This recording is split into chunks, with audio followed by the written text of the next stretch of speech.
안녕하세요. 경기도에 살고 있는 애청자입니다. 이혼을 한 지 꽤 오랜 시간이 지났는데도 결혼 생활과 이혼을 결심하게 된 그 상황을 떠올리면 지금까지도 화가 납니다. 도대체 어떤 인간과 어떻게 이혼까지 하게 되었는지 저의 분노의 이혼 이야기 한번 들어보실래요? 저와 남편은 소개팅으로 처음 만나 연애를 하고 결혼한 남들과 다를 바가 없는 평범한 부부였어요. 남편은 자신의 가족들뿐만 아니라 제 주변 사람들에게도 다정하고 잘해줬죠. 무엇보다 자신의 가족에게 잘하는 남편의 모습이 참 보기 좋더라고요. 만약 그와 결혼을 하게 된다면 저 역시 가족이 될 텐데 그렇다면 저도 저렇게 잘 챙기겠지 하는 생각이 들기도 했고요. 그렇게 2년의 연애 끝에 남편과 결혼을 하게 되었고 생각했던 대로 남편은 저를 많이 사랑해 주었고 배려도 잘해 주더라고요. 어느 정도였냐면 시댁 식구들과의 식사 자리에 혼자 다녀오곤 했고 시댁에 일이 있을 때도 혼자 갔다가 왔어요. 행여나 제가 불편해할까 싶어서요. 시누이를 만날 때에도 마찬가지였어요. 시누이와 간단히 식사를 함께 할 때도 아무 말도 하지 않고 혼자 만나러 가더군요. 여보, 주말인데 말도 없이 어딜 갔다 오는 거야? 전화해도 받지도 않고 도대체 언제 나간 거야? 아까 당신 씻을 때 나갔지. 전화는 오는지도 몰랐어. 다른 게 아니라 우리 식구들이랑 점심 먹고 왔어. 어? 그러면 같이 가자 그러지. 아버님, 어머님이 별 말씀 안 하셔? 아가씨는? 아가씨도 왔어? 다 같이 먹었지. 우리 아빠 엄마도 별말 안 했어. 오히려 당신 불편할 수도 있으니까 혼자 나오라고 했어. 우리는 별일 없어도 다 같이 모여서 자주 밥 먹으니까 그러려니 하지만 당신은 시댁 식구들이랑 만나는 게 불편할 수도 있다고 말이야. 아, 그래? 나 안 불편한데. 다음부턴 나한테 말이라도 해줘. 알겠지? 알겠어. 처음엔 그런 남편의 배려가 참 좋았어요. 고맙기도 했고요. 사실 그렇잖아요. 아무리 사이가 좋다고 해도 시댁 식구들은 어려울 수밖에 없는데 남편이 다 다녀오고 시댁도 별말하지 않으니 고마운 마음이 생길 수밖에 없었죠. 꼭 참석해야 할 자리가 아니었기에 남편이 앞서 배려해주는 거라 생각했으니까요. 덕분에 몸뿐 아니라 마음까지도 편했고요. 그런데 참 웃기죠? 시간이 지나니 생각이 점점 변하더라고요. 전 그들의 가족이 아니라 그저 남편과 같이 사는 사람일 뿐이라는 느낌을 받았어요. 사이가 워낙 좋은 시댁 식구들은 꽤 자주 모였거든요. 많게는 일주일에 한 번, 적게는 2주일에 한 번. 밖에서 잠시 만나 점심을 사 먹는 것 정도는 저를 위한 배려라고 생각했는데 집안의 크고 작은 경조사를 저만 쏙 빼놓고 치르는 걸 보며 이건 아니다 싶더군요. 심지어 남편은 그때마다 말을 얼버무리며 행선지조차 제대로 밝히지 않았고요. 여보, 오늘 결혼식장에 다녀왔어? 그걸 어떻게 알았어? 어떻게 알긴 아가씨가 카톡에 사진을 올려놨으니까 알았지. 아버님, 어머님, 아가씨, 당신, 웨딩드레스 입은 당신 사촌동생이 같이 찍었던데? 아니, 나한테 왜 말 안 했어? 그런 일이 있으면 당연히 말을 했어야지. 아침에 내가 어디 가냐고 물었을 땐 회사에 일이 있어서 나가는 거라고 했잖아.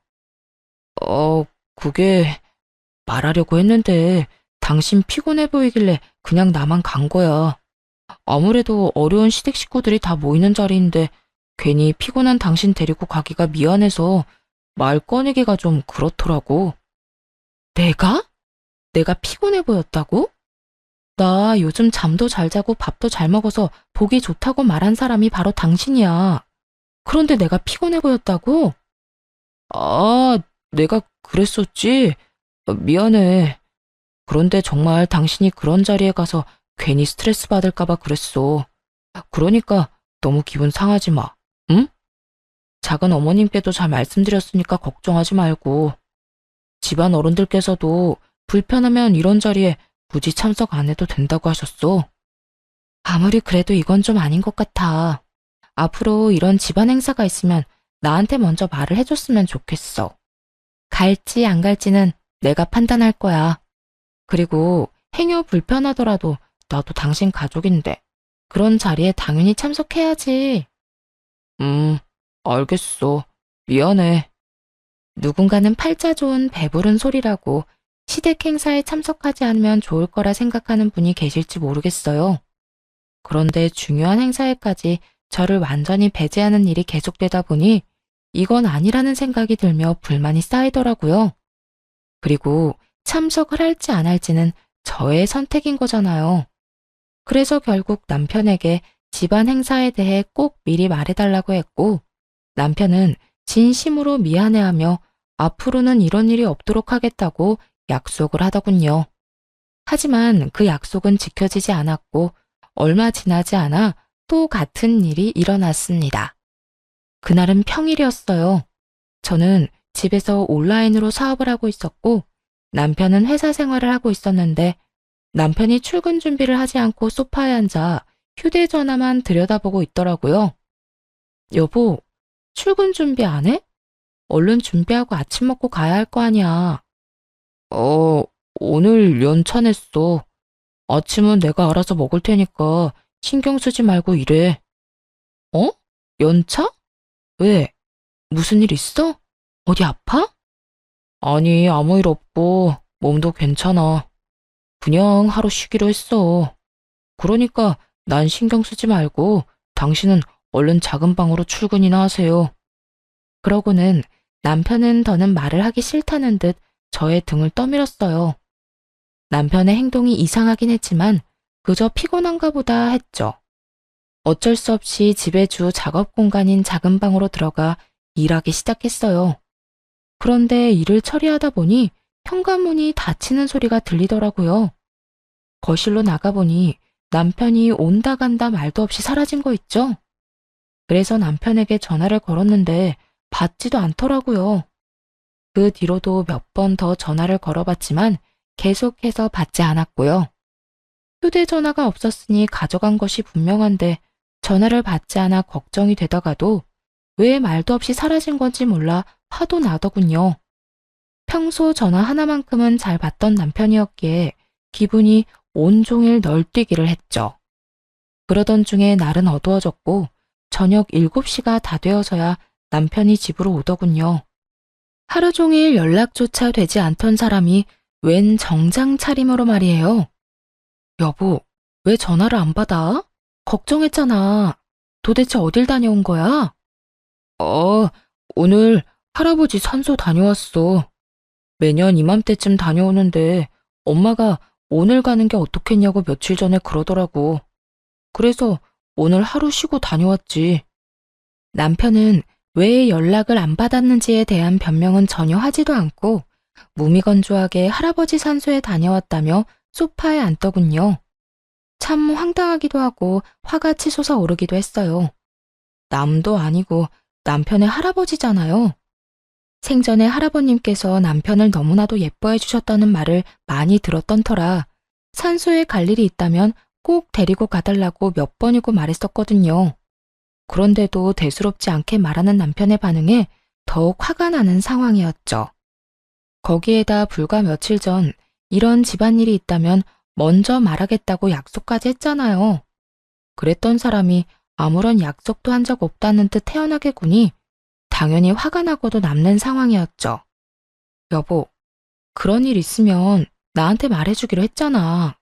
더군다나 할아버님은 꼭 찾아뵙고 싶다고 몇 번이나 말했었는데 나한테 말이라도 하지 그랬어. 그랬지. 생각을 못했네. 미안해. 난 당신이 일하니까 괜히 방해하기 싫어서 그냥 우리 식구들끼리 다녀왔지. 매년 우리 식구들끼리만 가니까 당연히 올해도 그런 거고. 당신은 생각조차 못했지 뭐야. 진짜 미안해. 남편은 저를 빼고 시댁 식구만 묶어 우리 식구들이라고 하더군요. 마치 전 식구가 아니라는 듯 말이에요. 남편의 말에 깊은 섭섭함을 느꼈고 이 감정을 곧바로 표현하기로 했어요. 우리 식구들? 그러면 난 식구가 아니야? 나도 당신 식구 된 지가 언젠데 왜 그런 식으로 말해. 그리고 내 일은 당신도 알다시피 노트북이나 휴대전화로도 응대할 수 있는 거잖아. 당신이 나 배려해서 이러는 거 충분히 알겠는데 며칠 전에도 이런 일이 있으면 나한테 먼저 말해달라고 했잖아. 당신 계속 이런 식이면 나 정말 섭섭해. 미안. 난 정말 우리 여보 생각해서 그런 거였어. 섭섭할 거라고는 전혀 생각하지 못했어. 내가 앞으로 더 신경 쓸게. 어? 제발 화 풀어. 섭섭한 마음을 드러내며 따지고 드니 남편이 바로 달래주며 미안하다더군요. 여전히 남편의 행동이 이해되지는 않았지만 먼 길을 다녀온 사람에게 더는 긴 말하고 싶지 않아서 뭘 먹고 싶냐고 물었어요. 당연히 저녁을 먹지 않았을 거라 생각했기 때문이었죠. 하지만 남편은 부른 배를 손바닥으로 통통 두드리며 이렇게 말하더군요. 나 밥 먹고 왔어. 산소 갈 때마다 우리가 매년 가는 고깃집이 있는데 가격은 비싸도 진짜 맛있거든. 우리 식구들이 다 좋아하는 집이라 오늘도 다 같이 엄청 먹고 왔더니 배불러. 당신 아직 밥 안 먹었어? 난 당연히 혼자서 챙겨 먹었을 거라 생각했는데. 이럴 줄 알았으면 뭐라도 좀 사올 걸 그랬네. 난 괜찮으니까 얼른 당신 밥 먹어. 그 순간, 이래서 날 빼놓고 갔구나 하는 생각이 들더라고요. 이게 무슨 말이냐고요? 남편의 엄마, 그러니까 시모가 특별히 시집살이는 시키지 않았지만 유독 먹는 것이나 좋은 것 등을 주는 걸 참 아까워했거든요. 어쩌다 시댁에 가면 시모는 손님 대접하듯 식탁 한가득 밥상을 차려주긴 했는데 꼭 좋은 음식은 사람 수보다 적게 준비하곤 하더군요. 사람은 4명인데 음식은 3접시만 준비한다든지 하는 식으로요. 스테이크를 먹을 때면 저한테는 꼭 고깃덩이가 아닌 찌꺼기만 줬고요. 전복이나 삼계탕을 먹을 때면 제 몫은 아예 쏙 빼놓더라고요. 그럴 때마다 시모는 웃으며 늘 이렇게 변명했어요. 어머, 이래서 습관이 무섭다니까. 아들이랑 며느리 오는 날이라고 장 봐놓고선 꼭 습관처럼 3인분만 사게 돼. 아가, 미안해. 다음엔 꼭 잊지 않을게. 이런 상황도 한두 번이어야 웃으면서 그런가 보다 하는 것이지. 매번 이런 일이 반복되니 실수가 아니라는 생각이 짙어지더군요. 이것뿐만이 아니었어요. 비싸고 좋은 곳에서 외식을 할 때면 시댁 식구들 불편할 거라며 부르지 않더니 저렴하고 가성비 좋은 식당에 갈 때면 자주 봐야 진정한 식구가 된다며 부르더군요. 그 식사 자리 계산을 남편이 하는데도 말입니다. 여러 정황으로 볼 때 이날 역시 시모가 저를 못 오게 한 것이라는 확신이 들어서 슬쩍 남편을 떠보기로 했어요. 혹시 오늘 어머님이 나 데리고 오지 말라고 하신 거야? 그게 무슨 말이야. 그런 건 왜 물어? 아니, 혹시나 해서 말이야. 사실 우리 시어머니 같은 분이 또 계실까 싶어. 시집살이를 시키기를 해, 연락 자주 하라고 잔소리를 하시기를 해. 그래서 오늘도 며느리 귀찮을까봐 오지 말라고 해주셨나 해서 말이야. 그렇지? 사실 엄마가 당신한테 굳이 말하지 말라고 하시더라고.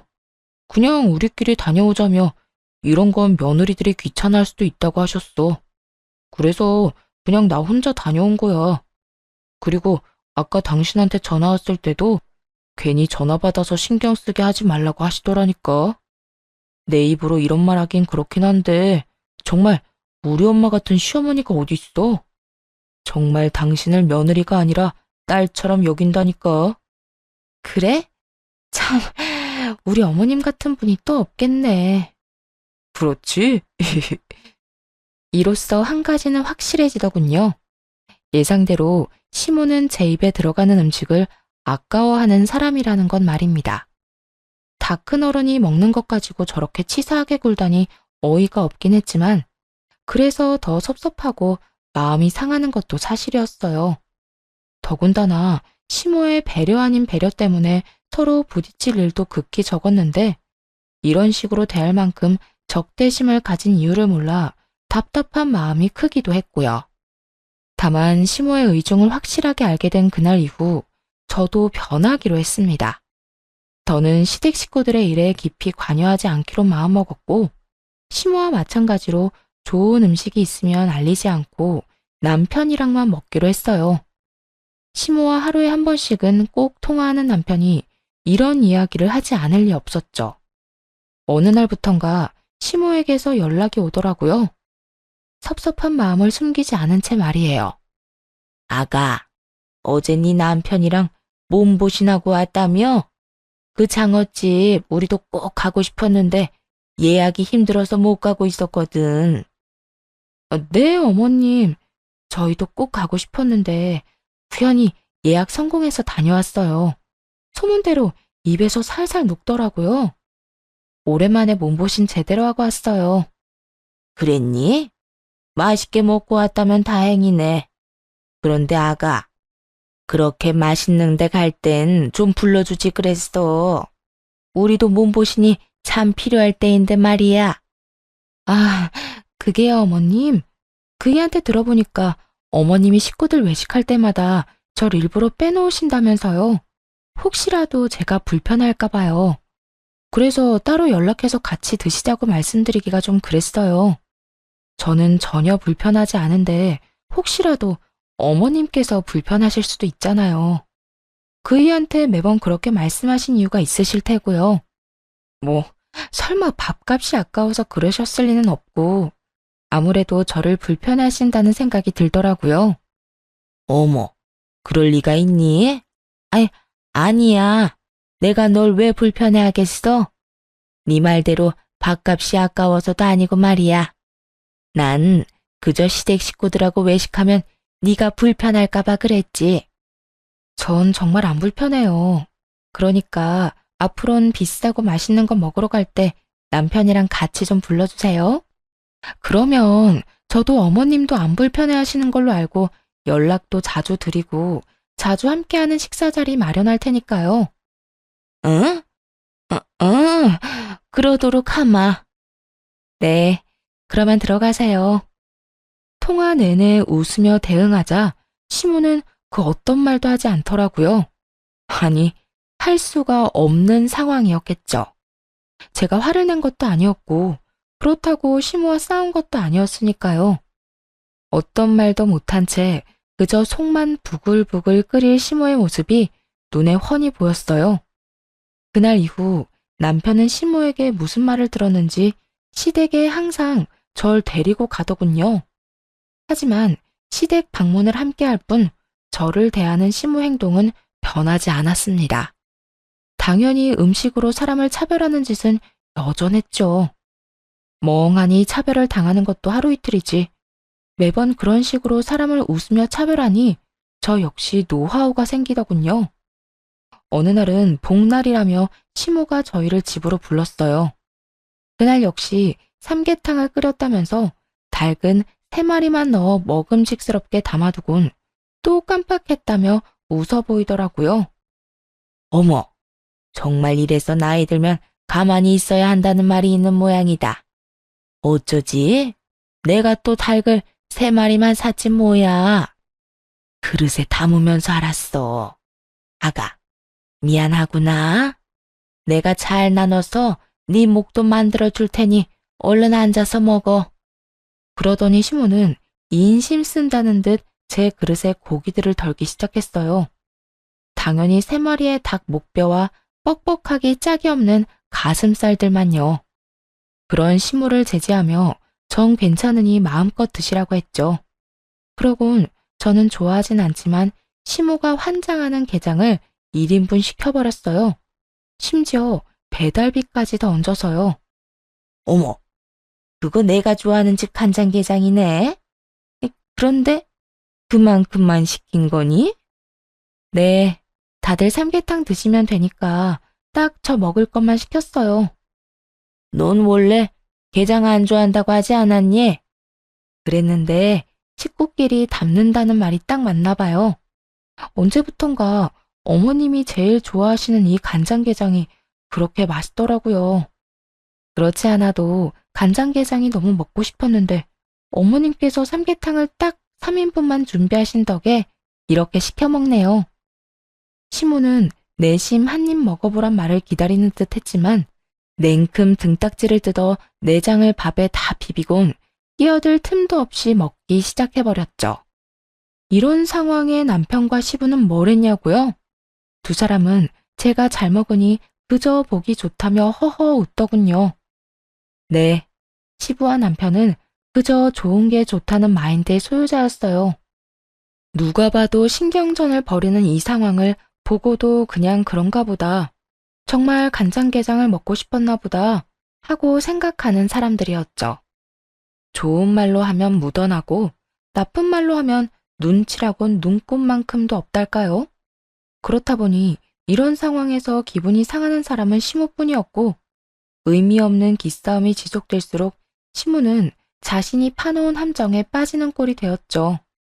상황이 그렇게 흘러가자 더는 시모가 치사하게 행동하는 이유가 궁금하지 않았어요.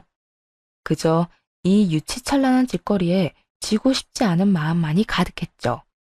그냥 무시해버리면 그만이지만 그런다고 해도 상황이 해결되지는 않잖아요. 저만 쫄쫄 굶고 기분 상하는 상황으로 이어질 것이 분명하니 더는 가만히 참고 넘기고 싶지 않았습니다. 물론 처음엔 남편에게 넌지시 말을 해보기도 했었어요. 하지만 눈치라곤 전혀 없는 멍청한 남편은 시모의 말을 굳건하게 믿고 있더라고요. 여보, 어머님이 혹시 나에 대해서 별말 안 해? 내가 뭘 어머님께 잘못했다거나 마음에 들지 않는 것이 있다거나 하는 거 말이야. 어? 갑자기 그런 건 왜 물어? 아니, 당신 집 갈 때마다 깜빡했다고 하시면서 내 음식은 준비 안 하시잖아. 외식할 때도 날 빼놓으시고 말이야. 혹시 내가 뭘 잘못했나 걱정이 돼서 물어보는 거야. 그런 거 아니야. 당신한테 불만 있거나 당신이 뭘 잘못한 게 아니라 엄마는 정말 며느리인 당신이 불편할까 봐 그런 거라고 했다니까. 음식도 정말로 깜빡한 거래. 항상 습관이 무섭다면서 당신한테 정말로 미안해 하더라니까. 그러니까 그런 걱정하지 마. 우리 엄마가 당신 생각을 얼마나 하는데. 이렇게 확신을 하는 남편을 보며 더 설명하기를 포기했어요. 살 길은 혼자 알아서 찾아야 하겠더군요. 그렇게 시모와 신경전을 벌이던 어느 날 시모의 생신이 다가왔어요. 생신이고 나발이고 시모에게 무엇 하나 해주고 싶지 않은 마음이 굴뚝 같았지만 막상 생신날이 다가오니 또 가만히 있을 순 없더라고요. 그래서 시모 생신을 기념해 남편과 제주도 여행을 계획하게 되었어요. 평소 좋아하시던 곳에서 식사 대접이나 하면 되지 않을까 생각했지만 매년 생신 때면 여행을 다니곤 했다는 남편의 말에 그렇게 하기로 한 것이었어요. 여행 경비는 당연히 남편과 함께 부담했고 괜히 돈 쓰고 욕먹고 싶지 않아 최고급 숙소에 여행 코스까지 신경 써서 짜두었죠. 어느새 출발날이 되어 공항으로 향했어요. 볼 일이 있다고 해서 시부와 시모는 먼저 공항으로 가 있는 상태였죠. 시모와 좀 껄끄럽긴 했지만 오랜만에 여행이라 들뜬 마음으로 공항으로 들어섰는데 저를 발견한 시모가 득달같이 달려와 다짜고짜 화를 내기 시작하더군요. 넌 왜 온 거니? 우리 식구들끼리 가는 여행에 네가 왜 눈치도 없이 끼냔 말이야? 눈까지 뒤집으며 갑자기 화를 내는 시모의 모습도 시모의 입에서 흘러나오는 그 모든 말들도 정말 너무 어이가 없더라고요. 저도 엄연히 남편의 아내로서 한 가족이 된 건데 가족 여행에 왜 눈치도 없이 끼었냐뇨. 저도 식구잖아요. 남편이 가는 가족 여행에 저도 같이 가는 게 당연한 거 아니에요? 그리고 이 여행 제가 다 예약하고 돈도 냈다고요. 그런데 왜 함께 못 가는 건데요? 시모의 말에 지지 않고 말하자 시모가 코웃음을 치며 이렇게 말하더군요. 당연하긴 뭐가 당연해. 넌 그냥 여기 남아있거라. 괜히 따라와서 내 기분 상하게 하지 말고. 얼마를 썼는지는 모르겠지만 내 생일 선물 줬다고 생각하려무나. 지금 돈이 문제가 아니잖아요. 어머님은 이게 말이 된다고 생각하세요? 말이 안 될 건 또 뭐니? 이번 여행의 주인공은 나고 주인공인 내가 너랑 가기 싫다는데. 그럼 넌 그냥 빠지면 되는 거야. 너 하나만 빠지면 우리 가족 여행이 더 즐거울 텐데 그게 뭐 그렇게 말이 안 되는 소리라고 따지고 드는 게야? 넌 그냥 내가 돌아가라고 하면 가면 되는 거라고. 시모는 말을 끝내자마자 더는 할 말이 없다는 듯 등을 돌려버렸어요. 너무 황당해 어떤 말도 나오지 않았죠. 그저 이 상황을 남편이 해결해 줄 거란 믿음을 가지고 그쪽을 바라보았어요. 하지만 남편은 이런 믿음을 비웃기라도 하듯 저보다 더 당황스럽다는 표정을 지어 보이며 다 기어들어가는 목소리로 말했어요. 여보, 어쩔 수 없겠다. 지금은 그냥 집에 가. 뭐? 나 그냥 집에 가라고? 무슨 이런 경우가 있어? 미안해. 그런데 이번 여행은 엄마 생신 기념 여행이잖아. 그러면 엄마가 주인공인데 이렇게 싫다고 하시는 걸 어쩔 수 없잖아. 매년 우리 식구들끼리만 여행을 가서 그런지 엄마도 당신이 같이 갈 거라는 생각을 못해서 지금 이 상황이 당황스러운가 봐. 그러니까 지금은 그냥 집에 가고 여행 다녀와서 이야기하자. 어? 남편은 또다시 우리 식구들이라고 하며 저만 쏙 빼놓고 말하더군요. 그날만큼은 이대로 남편을 보낼 수 없었어요. 당신 진짜 너무하는 거 아니야? 매번 우리 식구 하는데 난 당신 식구 아니야? 왜 매번 이런 식으로 선을 긋는 거야? 그리고 다른 건 몰라도 이건 아니지.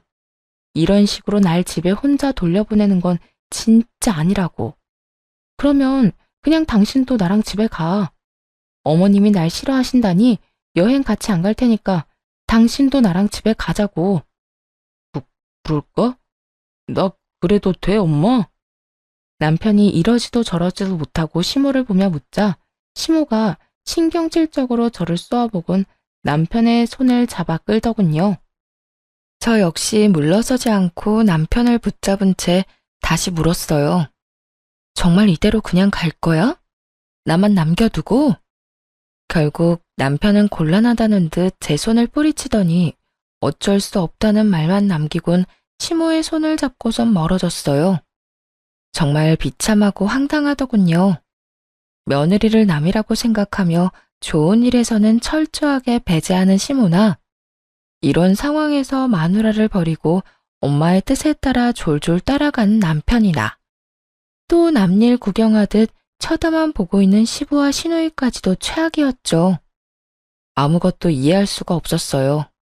어느새 시댁 식구들이 시야에서 사라졌고 그 공항에서 혼자 우두커니 서서 한참을 생각했어요. 결국 더는 이 남자와 살 필요가 없겠다는 결론이 내려졌죠. 그날 비로소 깨달았거든요. 그 전까진 남편을 그저 눈치 없고 시모의 말을 너무 믿는 사람이라고만 생각했는데 사실은 제 편이 되어주기는커녕 저를 고민도 없이 버릴 남자라는 것을요. 머릿속이 정리가 되니 더는 지체할 필요가 없겠더라고요. 그 길로 집으로 돌아가 짐을 다 싸 친정으로 거취로 옮겼고 차근차근 이혼을 준비했어요. 그리고 시댁 식구들이 돌아오는 날 공항으로 마중을 나갔죠. 저를 보자마자 해맑게 웃으며 달려오는 남편과는 달리 시모의 얼굴은 보기 좋게 일그러지기 시작하더군요. 여보, 힘들게 뭐하러 여기까지 온 거야? 아, 나 보고 싶어서 여기까지 마중 나온 거야? 난 내심 당신 기분 많이 상한 건 아닌지 걱정 많이 했었는데 이렇게 마중 나온 당신 얼굴 보니까 안심된다. 고마워. 고맙긴. 나도 할 말 있어서 여기까지 나온 거야. 그러니까 너무 고마워하지 않아도 돼. 응? 할 말? 집에 가서 이야기하면 되지. 얼마나 급하길래 여기까지 왔어? 이야기해봐. 무슨 말인데? 우리 이혼하자. 나 당신이랑 이제 그만 살려고. 뭐? 이혼? 그게 갑자기 무슨 말이야? 뭘 그렇게 놀라. 마누라 버리고 엄마 손잡고 비행기까지 탔을 때 이 정도는 각오하고 그렇게 행동한 거라 생각했는데? 뭘 또 그렇게까지 말을 해. 내가 말했잖아. 다녀와서 이야기하자고. 엄마가 우리 식구들끼리만 간다고 생각했던 상황이어서 당황했던 거라니까. 그리고 다른 여행도 아니고 생신기념 여행이어서 엄마 뜻에 따랐을 뿐이야. 당신도 알다시피 어쩔 수 없는 상황이었잖아. 어쩔 수 없는 상황? 그건 당신 생각이지. 그리고 당신도 지금 말했잖아. 우리 식구들. 당신한테 식구는 당신 아빠, 엄마, 여동생뿐인 것 같네. 그런데도 우리가 부부로 계속 살아야 하는 이유가 뭔데? 난 그저 당신이랑 함께 사는 여자일 뿐이잖아. 이때까진 당신이 날 그런 식으로 버린 적이 없었으니 그러려니 했지만 그날 공항에서 어머님 손잡고 들어가는 당신 보면서 이런 생각이 들더라. 더는 당신이랑 같이 살 필요가 없겠다고. 어머님이 하는 행동들을 참고 살아야 할 이유도 모르겠고 말이야. 도대체 그게 무슨 말이야? 일단 자세한 이야기는 집에 가서 하자. 하여튼 이혼은 절대 안 돼. 이혼은 무슨 이혼이야? 갑작스러운 이혼 통보에 남편은 그게 무슨 말이냐며 도무지 영문을 알 수 없다는 표정으로 저를 바라보더군요. 한편 시모는 특유의 비웃음을 지으며 남편을 대신해 말을 하기 시작했어요. 이혼? 그래, 차라리 잘 됐어. 이혼의 아들. 엄마, 그게 무슨 말이야? 무슨 말이긴, 말 그대로 이혼하라는 말이지. 나 사실 처음부터 제 마음에 안 들었어. 아들이 좋다니까 아무 말 안 했지만 하나부터 열까지 다 싫었다고. 오죽 싫었으면 제 입에 들어가는 밥알 한 톨까지 아까웠을까? 엄마, 무슨 말을 그렇게 해?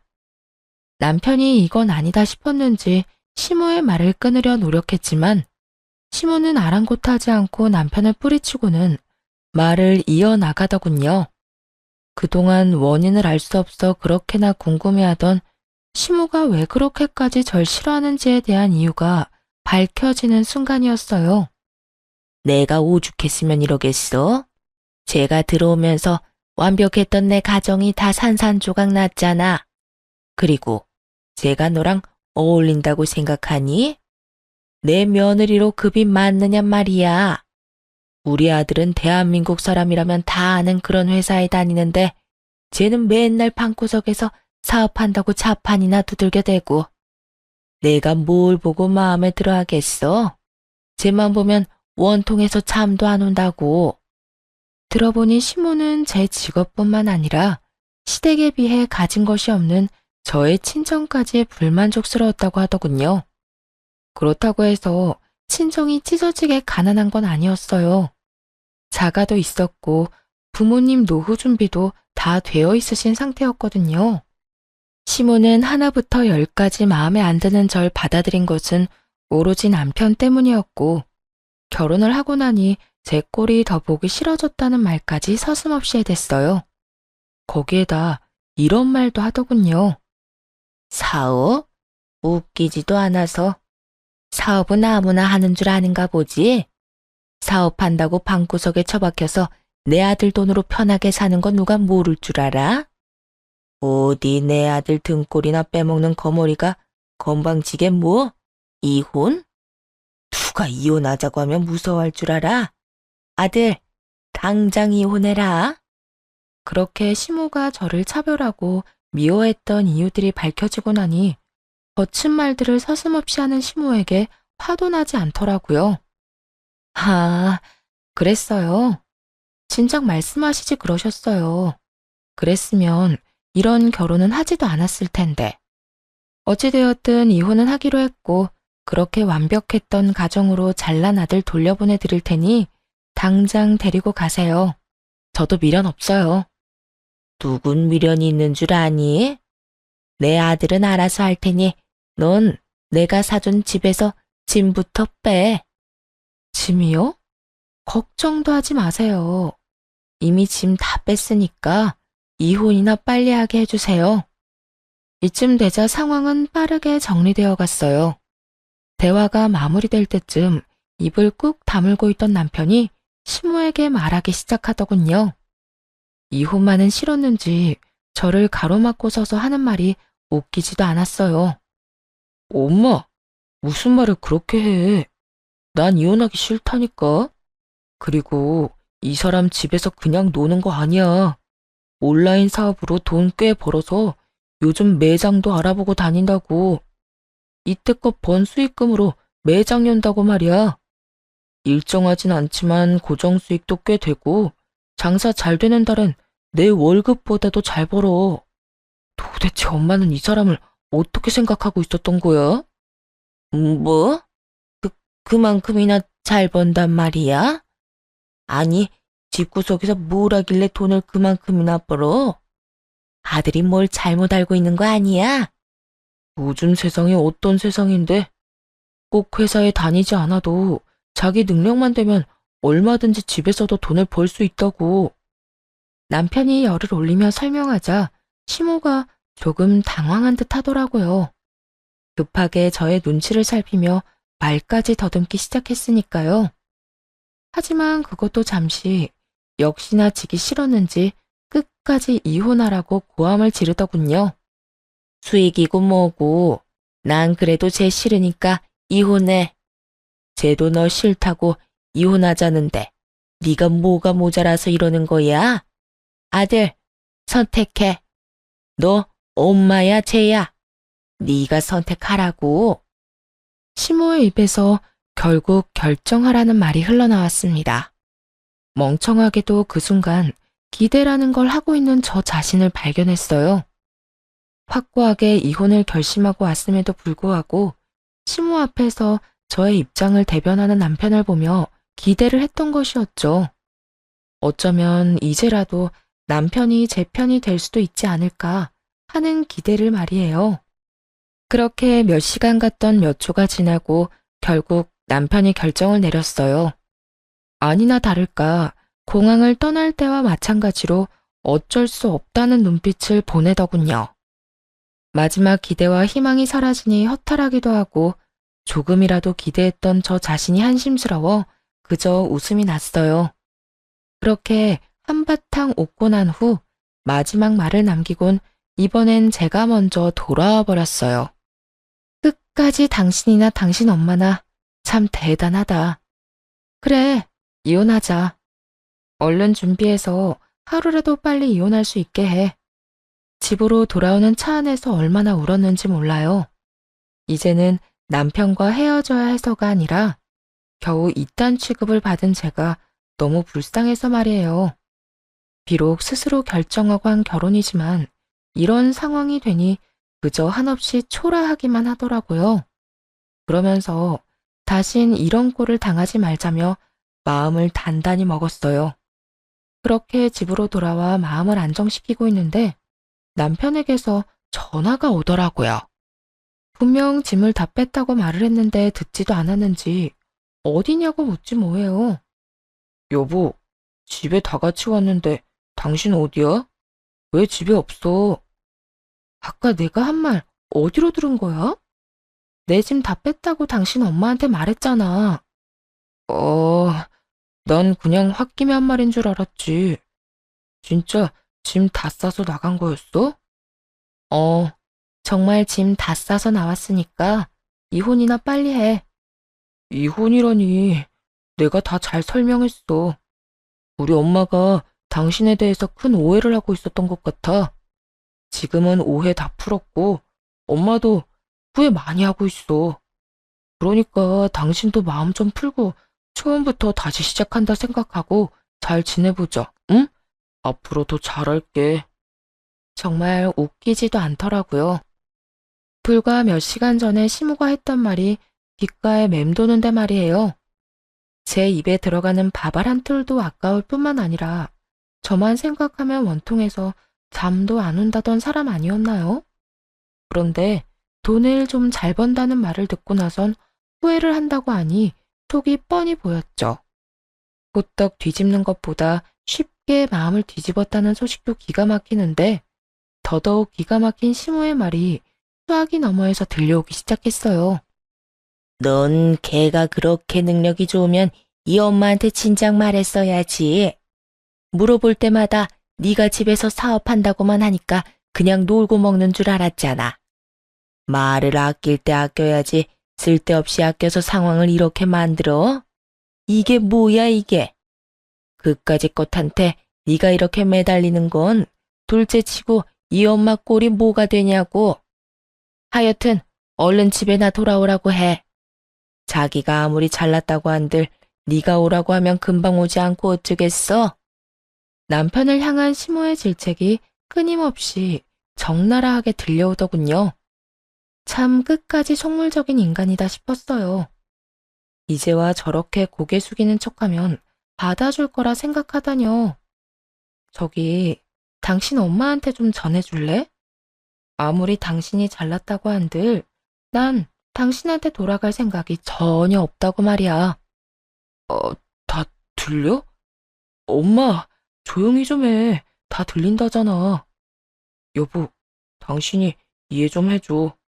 엄마도 자기 때문에 상황이 이렇게 되니까 민망해서 괜히 더 큰 소리 치는 거야. 남편은 이혼의 원인이 오롯이 시모뿐이라고 큰 착각을 하고 있는 듯 했어요.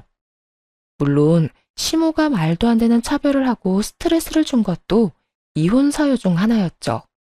하지만 이혼을 결심하게 된 결정적인 이유는 남편 때문이었어요. 남편이 평생 시댁 식구만을 자기 가족으로 인정할 남자 같았거든요. 아내인 저를 가족으로 생각하는 게 아니라요. 그래서 크나큰 착각을 하고 있는 남편에게 확실하게 말해주기로 했죠. 우리가 이혼해야만 하는 이유가 뭔지 말이에요. 똑똑하다는 사람이 그렇게 상황 파악이 안 돼. 나 당신 엄마 때문에 이혼한 거 아니야.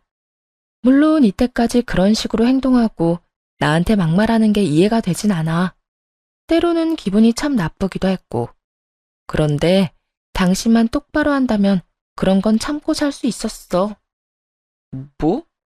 내가 뭘 어쨌는데? 당신은 시댁 식구들만 가족으로 여기고 있잖아. 이번 여행 때도 홀로 남겨진 날 두고 뒤도 돌아보지 않고 당신 식구들 따라 나섰고, 이혼을 논하는 순간에도 내가 아닌 엄마를 선택한 사람은 바로 당신이었어. 그렇게 몇 번이나 날 버릴 때는 언제고, 이제 와서 뭐? 당신 엄마가 많이 후회하고 있으니까 다시 시작한다는 마음으로 잘 살아보자고. 내가 왜 그런 취급을 당했는데도 당신이랑 살아야 하는데? 나 그렇게 바보 아니고 그렇게까지 당신 안 사랑해. 그러니까 긴 말하지 말고 이혼해. 아니 여보, 뭔가 오해를 하나 본데. 나 당신 버린 거 절대 아니야. 내가 말했잖아. 어쩔 수 없는 상황이었다고. 난 그저 일단 엄마부터 잘 달래고 난 후에 상황을 잘 풀어볼 생각이었어. 여행 갈 때도 그렇고 아까 이혼 이야기 오갈 때도 그렇고 말이야. 사실 그래야 순서가 맞는 거잖아. 당신 진짜 웃긴다. 당신 말대로 어머님이 1번, 그 다음이 나라는 게 뭐 법으로라도 정해져 있어? 그런 법도 없는데 왜 당신 마음대로 그게 맞다 아니다를 판단해? 당신이랑 사는 내내 당신에겐 내가 우선이었던 적이 없었고, 우리가 이혼을 논하는 이 상황에서도 마찬가지야.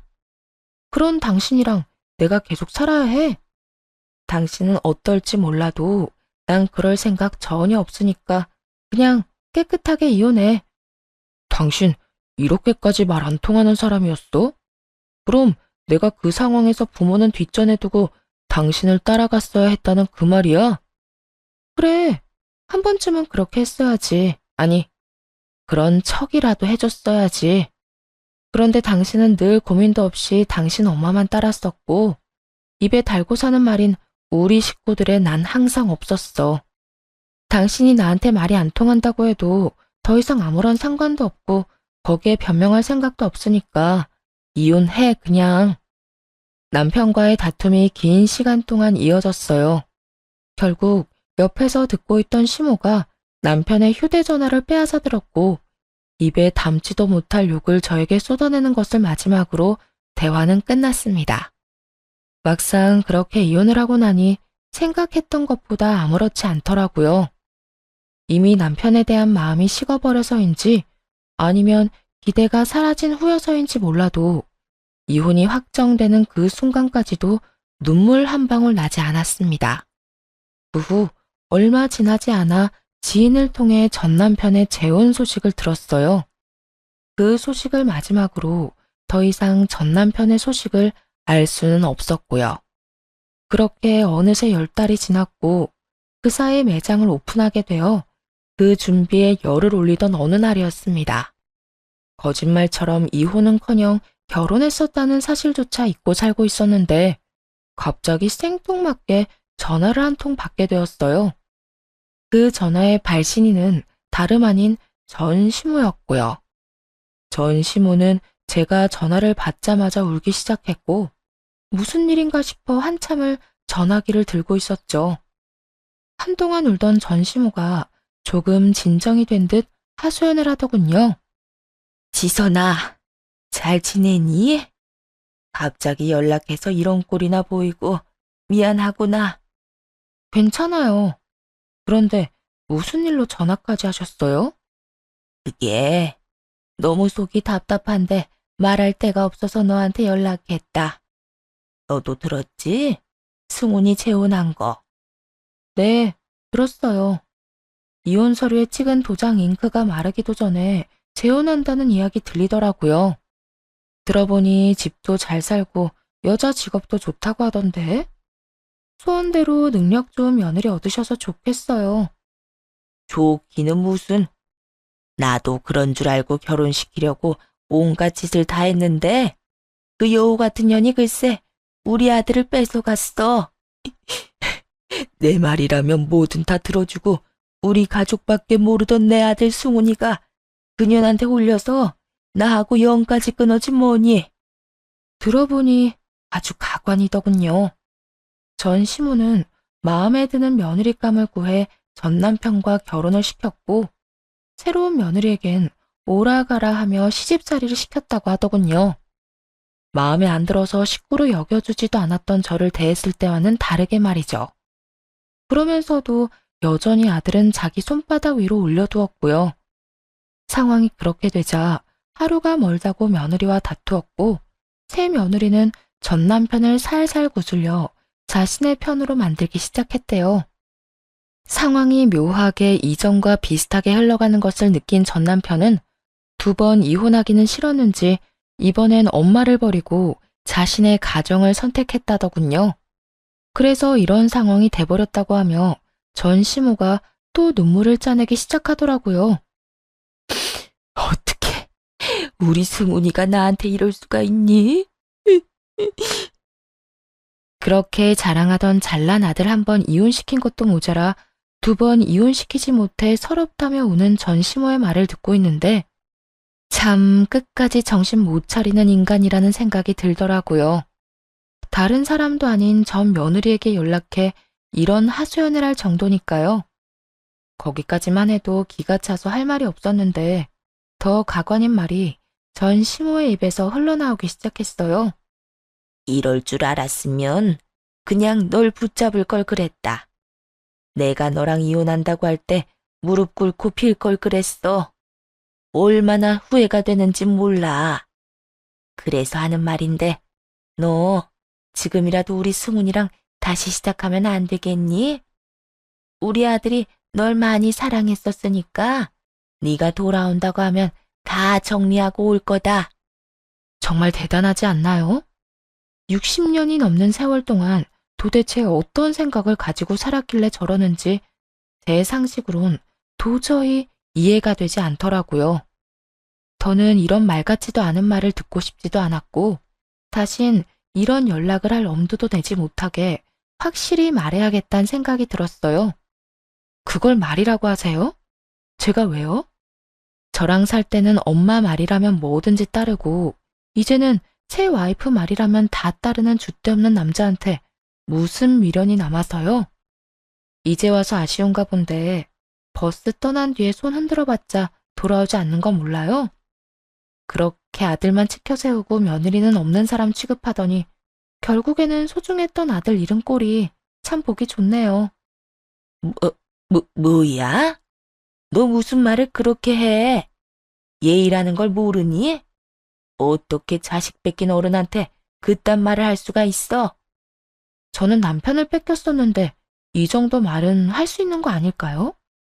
하여튼 전혀 아줌마 뜻대로 움직여줄 생각 없으니까 괜한 기대는 변기통이나 잘 버리세요. 다신 연락도 하지 마시고요. 그대로 단호히 전화를 끊어버렸고 그 후론 어떤 연락도 오지 않더라고요. 그러게 있을 때 잘하라는 말이 괜히 생긴 말이 아니란 생각을 했네요.